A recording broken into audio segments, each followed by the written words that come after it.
মাথায় আপনাদের বুঝতে হবে সবসময় আমাদের টার্গেট কিন্তু next world cup, not this world cup. Najmul Hasan পাপনের এই কথাগুলো যেন বাংলাদেশের এবারের এশিয়া কাপ যাত্রার সারসংক্ষেপ হয়ে দাঁড়ালো। পাকিস্তানের বিপক্ষে অঘোষিত সেমিফাইনাল দিয়ে শেষ হলো লাল সবুজের এবারের অভিযান। কিন্তু সমর্থকেরা যে স্বপ্ন দেখেছিল তার সঙ্গে দলের বাস্তব চিত্রের ব্যবধান থেকে গেল অনেকখানি। ব্যাটারদের অধারাবাহিকতা আর অদ্ভুত সব শট সিলেকশন বাংলাদেশের হারকে নিশ্চিত করেছে, অথচ বোলাররা পুরো টুর্নামেন্টেই ছিলেন টপ কোয়ালিটি। নতুন বলে চাপ সৃষ্টি থেকে শুরু করে ডেড ওভারে নির্ভরযোগ্য বোলিং, সব কিছুতেই তারা লড়াইটা জমিয়ে তুলেছিলেন। কিন্তু ক্রিকেট তো ব্যাট আর বলের যৌথ খেলা, একদিকে যদি ব্যাটিং ভেঙে পড়ে অন্যদিকে বোলিংয়ের সাফল্য ম্লান হয়ে যায়। ম্যাচের দৃশ্যপটই তা প্রমাণ করে। পাকিস্তানের বিপক্ষে 136 রানের লক্ষ্য কখনোই বিশাল পাহাড় সমান হওয়ার কথা নয়। টি-20 ক্রিকেটে এমন রান তো সাধারণ ব্যাটারদের জন্য চেজেবল, কিন্তু হিরো হওয়ার অদম্য চেষ্টায় একের পর এক ব্যাটার খুঁয়ে বসল নিজের উইকেট।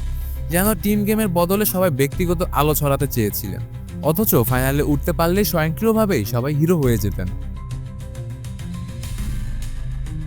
অজুহাতের খাতায় অবশ্যই এবার নাম লেখানো হয়নি, কারণ হেড কোচ ফিল সিমন্স স্পষ্ট জানিয়ে দিয়েছেন টানা 2 দিনে 2 ম্যাচ খেলা কোনোভাবে অজুহাত হতে পারে না।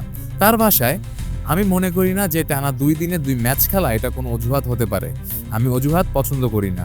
আমার বিশ্বাস যখন তুমি ব্যাক টু ব্যাক ম্যাচ খেলো তখন তুমি যথেষ্ট ফিট, আর তোমার উচিত আজ আবার নেমে 100% দেওয়া। অর্থাৎ ক্লিক করলেই জয়, ব্যর্থ হলে হার।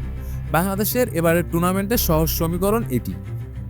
এশিয়া কাপে ব্যাটাররা জ্বলে ওঠায় জয় এসেছে, আবার যেদিন ব্যাট হাতছাড়া হয়েছে সেদিন বোলারদের লড়াইয়েও কাজ হয়নি। পাকিস্তানের বিপক্ষে শেষ ধাপেই যেমন হলো। সব শেষে দাঁড়ালো এশিয়া কাপ থেকে বিদায়ের কাহিনী। সমর্থকদের মনে রয়ে গেল হতাশা, প্রশ্ন আর দীর্ঘশ্বাস। তবে সাবেক বোর্ড সভাপতির কথা বিশ্বাস রাখলে এই এশিয়া কাপে ব্যর্থতা নয়, মূল টার্গেট পরের এশিয়া কাপ। কিন্তু সমর্থকেরা তো জানতে চাইবেন, প্রতিবার বিশ্ব মঞ্চেই কি আমরা শুধু পরের বারের স্বপ্নই দেখব? শেখ মেহেদী হাসান, ডি স্পোর্টস।